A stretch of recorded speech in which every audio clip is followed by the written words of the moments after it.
Hey everybody, I wanted to show you what I've recently discovered now,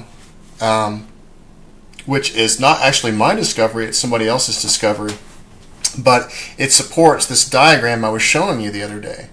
So what I'm going to do is I'm going to show you the new discovery, and then I'm going to, for those people that are not familiar with my work, after this discovery, I'm going to show you how it all ties in. So that way the folks that are familiar with my work can just go ahead and watch up to the point that they need to, and that's it. So as you guys saw last time, what I found was that, along with Santos's help, is that these pyramids of the brain are located right here on the Nile. Okay, the Nile is overlaid with the Orion Nebula, as we saw, and these pyramids are located exactly where they should be on the Nile, as opposed to the nervous system as well. You can see the comparison of the nervous system and the overlay of the Nile here, and you have the pyramids of the brain. So when I backed out on this, I saw the rest of the nervous system, but here's what else I found. On this site, it's called Chakras of the Nile, and it goes into each one of these areas as being the root chakra, second chakra, third chakra. And what I did was I plotted all these on the map, and it turns out that my diagram was correct, and that this actually represents the spinal cord. Okay, so that's the new discovery. So it actually is in line with what I thought. And all this is by no mistake. So let's go back for the people who are not familiar with my work real quick, and I'm just going to kind of do a quick overview. What I found is that all the way back to the very beginning, to ancient Sumeria, to ancient Egypt, people have been seeing the Orion Nebula in their mind's eye. In ancient Egypt, they called this area right here, they called this the Celestial Nile. In other words, when they passed away, what they would actually be joining is the Celestial Nile. Well, I actually did an overlay of the Orion Nebula on top of this area. And as you can see, fractally, it's sound all the way to detailed levels. Okay, and what's even more interesting is that in the Orion Nebula, for example, this area right here that you're seeing is right up here, that recent development is actually mimicking what's inside the Orion Nebula. And this basically matches the mental universe, what we understand as the mental universe in Hermetics. So it really kind of confirms the holographic universe theory. So having overlaid the Orion Nebula on top of the Nile and it fitting perfectly, and also that since Osiris, the god Osiris, was associated to Orion, we see now why. Because the Celestial Nile that they were actually talking about is the Orion Nebula, because it fits perfectly on top of this. It has nothing to do with the Milky Way being that area. It's actually the center of the Orion Nebula, the trapezium area, as I just showed you. And so it turns out that, just go through a couple of these paintings with you real quick. These master painters were painting the Orion Nebula a long time ago, all the way back 500 years ago. I first discovered this stuff by finding the Orion Nebula inside the St. Charles Church that you see right here. And as time went on, I started noticing that it was, these guys were actually painting it, but painting it to such a high level of detail, it was just ridiculous. And I noticed, for example, inside the Church of the Jesu, we have this interesting mural, and the name of it is actually called Triumph of the Holy Name of Jesus, done in 1679. IHS is another way of saying Jesus, the way they said it was like an acronym for Jesus a long time ago. But it turns out that when you go through and you take a look at the painting, it's actually the Orion Nebula. Now, I will let you guys know that this makes people very upset in the religious community, because it goes against what they have been taught. And so there's a lot of hate videos out there right now. I'm not really concerned about them anymore because I don't pay attention to my YouTube emails. I'm just trying to show you guys the data. Let's just go through some of these real quick. Here's another painting. It shows the Orion Nebula trapezium. And as you can see, these things follow all the way through. And I've got a whole photo album that you can look at, and you can see these things. This is the conversion of Saul.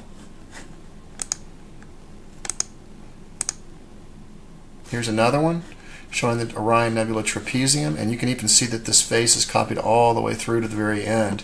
And that's what's going on up here. The Orion Nebula trapezium is the important area that we need to be paying attention to. And this is the Church of the Jesu showing the Barnard's Loop. And as you see right up here, we're talking the same thing. And what I've done is I've captured two pieces right here on the right side, and these pieces on the lower side. And what you're seeing right here is the transition from the Orion Nebula to this artwork, and you can see that it overlays perfectly. This is what they call Jesus, or this is what was painted subconsciously that was called Jesus. And it turns out that all this matches to all the way back to ancient Egypt, because they believe that the Nile, or the area that they went to after they died, was called the Osiris. Let me just pull up the Egyptian Book of the Dead real quick, because it says that the king of the gods, whose names are manifold, whose names are holy, thou being in the hidden form of the temples, which means like the temples on your head. There's an association between your psyche and the Orion Nebula, which I believe is the Adam Kadmon, which is a collection of all of our souls. And it says, thou art the governor of Tatu, Osiris. Now, when you go and you take a look at the map for ancient Egypt, it doesn't have Osiris located right here on our modern map. But when you go take a look at the ancient map, you see that Osiris is right here in the center. Okay? Well, what else is right there in the center?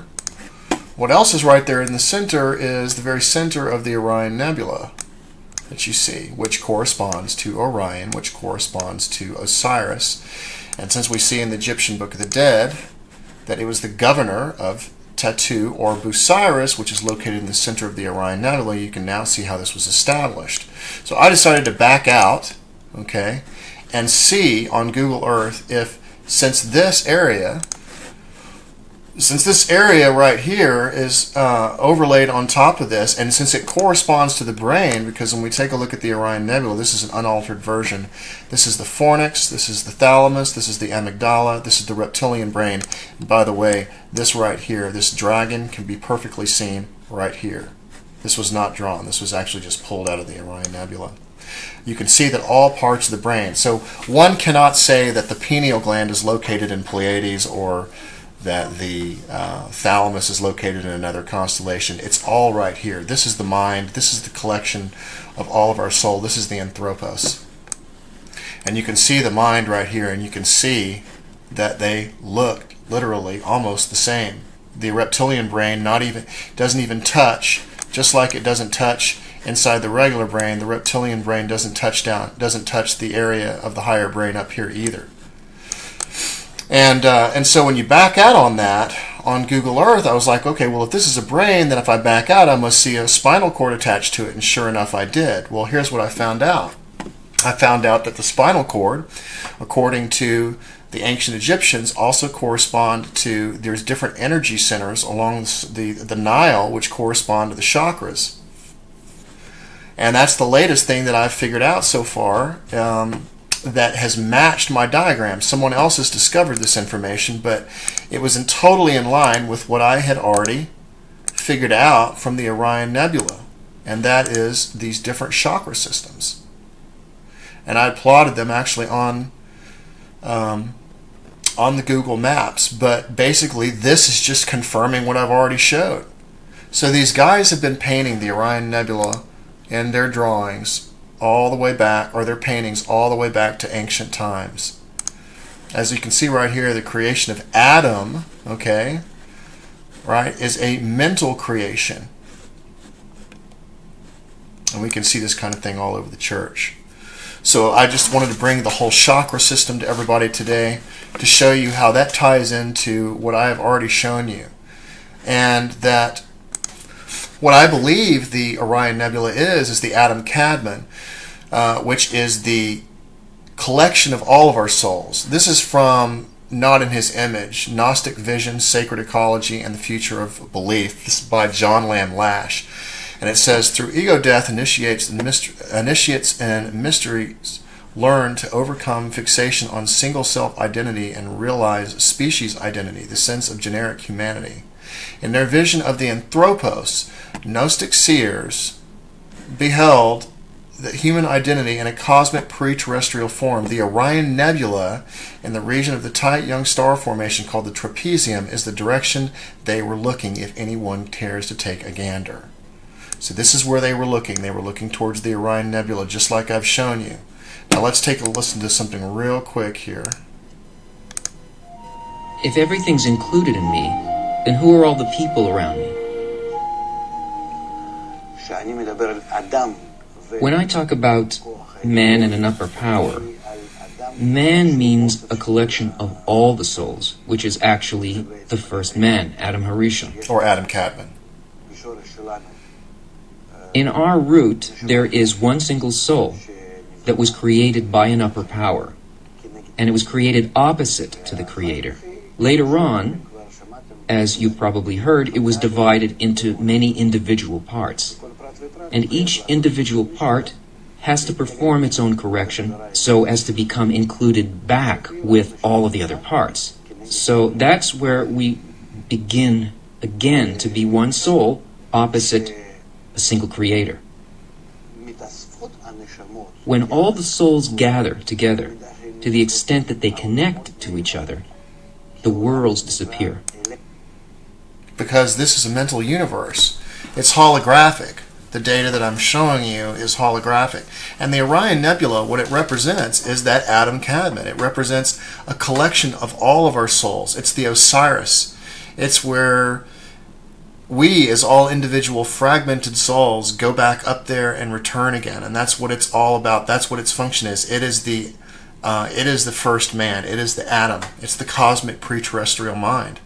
And the problem that that religious folks have about all this is it goes against their beliefs. And so, of course, they're attacking the hell out of my channel and everything like that. But I wanted to bring this to you guys. The data is there. I'm going to provide you links to my folder so that you can see all this information. And I'm going to be starting my book here pretty soon. So I'm going to probably be doing some kind of an ebook because I think I've just about got the whole story that I want to use to start my book. And anyway, it's been quite a journey so far, but I wanted to bring this information to you. There's definitely not everything. There's definitely a lot more that needs to be discovered in all this, but what we're finding is that the universe is holographic, that because of all of the recent development mimicking the Orion Nebula, all these people have been seeing this area with their mind's eye. And if I go, for example, out here, let's take a look at this area. These ancient Sumerian stuff that you see, the tree of life and this winged disc, it's the same as this right here, what you're seeing. This is the Orion Nebula in infrared, and as I've already shown you, this guy stands out inside the Orion Nebula with just a couple of clicks. All you have to do is take the red out and adjust the contrast, and here he is. And it's the same thing that they're seeing right up here in this winged disc. Because when you reach a certain level of consciousness, you actually begin to become part of this higher collective soul. And that's, I believe, what this is all about. And I believe you can start, I have a feeling that at some point you can actually start manipulating reality. And I have a feeling this is some of the stuff that's being trying to be covered up. I don't think they want us to know how powerful that we actually are if we know what we're all about. And you always hear that all the time. You always hear people say, do you know what you really are, and stuff, but they never really tell you what you really are. And I believe this is what we really are. We are fragmented souls belonging as one soul to a higher consciousness, and I believe that higher consciousness is the Orion Nebula. I mean, that's what all the data is showing. I'm not making this up. This is all here. And everything is confirming itself all the way down to fractal pictures, just like I've shown right here. This kind of stuff can't be made up. So, and now we have the chakra system that I just showed you right here along the Nile, which when I backed out thinking this was probably the whole nervous system, I was completely correct. This is exactly what the Egyptians thought. And now we have more data to prove it. And the celestial Nile is actually the center of the trapezium in the Orion Nebula. This is where the Gnostics were looking and everything. All the data backs itself up. So anyways, I'm going to be starting my book here pretty soon, and I'm going to probably do some kind of a large series here pretty soon, something equivalent to Know What Is in front of Your Face, so that people can, get a really good enjoyment out of watching all of the information, because there's so much I can't put it all in one video. So I hope you guys take care, and I'll talk to you soon.